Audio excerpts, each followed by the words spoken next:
So the next step that we're going to do is actually her cheek color. And one of the tricks that you want to make sure you do whenever it comes to blush is almost pairing the same tone and color of cheek color with your lips.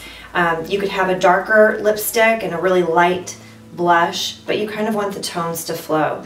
So I've actually chosen Sheer Honey Blush. It's a really nice kind of pinky brown color. And so we're going to do a very similar tone on her lips as well. So I'm going to be using the fan brush to apply her blush color. And whenever you apply blush, you really want the blush right on the high point of the cheekbone, right in through here. You really don't want the blush coming through in this area, and you don't want the blush down here. So just make sure it's on the high point of the cheekbone. And you're going to load up your product on the brush. And this particular brush, the fan brush, doesn't give a whole lot of pigment to the skin. So it just gives a really nice sun-kissed look. So I'm just going to wiggle the brush kind of up and down and back and forth, and it just gives kind of the perfect amount of color on her face. It's not too much. And we're going to do the same thing on the other side of her face. Just find the high point of the cheekbone and go back and forth with the fan brush.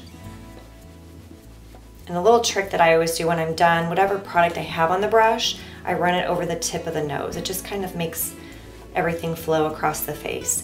Now when you do this step, if you feel like that this is too much pigment there on the cheeks, you can always use another brush. I'm using the blending brush, and you can just kind of blend it down a little bit.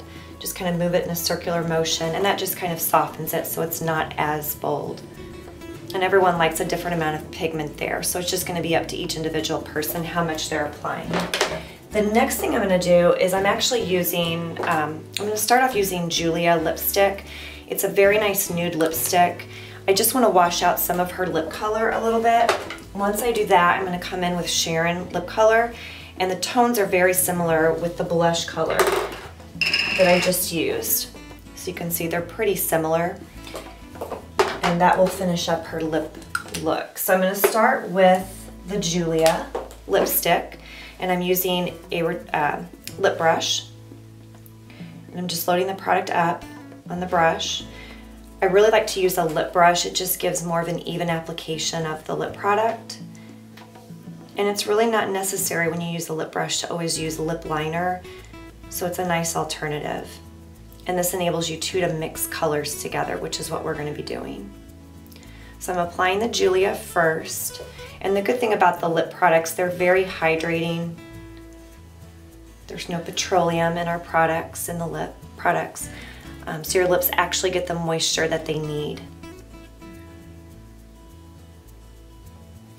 So that's the Julia. Now I'm going to go on top of that color with Sharon. And Sharon is a really nice pinky brown. It's a very popular shade from Iredale.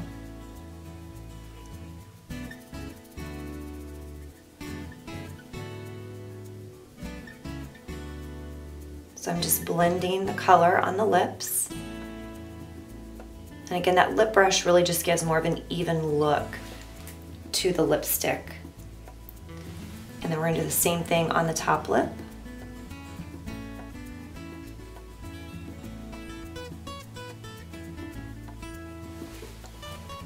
And so again, you can see that the cheek color and the lips are very similar in tone, and it just helps everything flow and blend together on the face. So that is our lip and cheek color. The next thing I'm going to do is just run a little bit of bronzer along her hairline here, and this is really just going to help warm up her skin tone and really just give her a little bit of warmth. We really don't want the warmth, or I really don't want the warmth in through here on her face. You can really do whatever you want with bronzer, but I want to pop it on her forehead a little bit there. So I'm actually going to use my dome brush. And the product I'm going to use is So Bronze 2.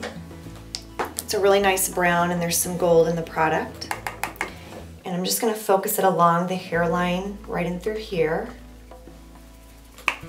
And I'm tapping off my brush before I apply it on the face, just so there's not too much pigment on the skin. And again, I don't want a lot of product flying everywhere as well.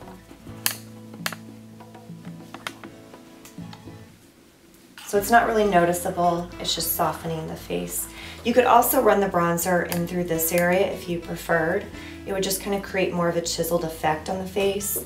So if you wanted to do that, this is the area that you would want to do that in. just right in through there. You could also run it along the jawline here, and that would just help thin out the jaw somewhat. And some people even run it on the bridge of the nose or under the nose, and it just helps to shorten the length of the nose.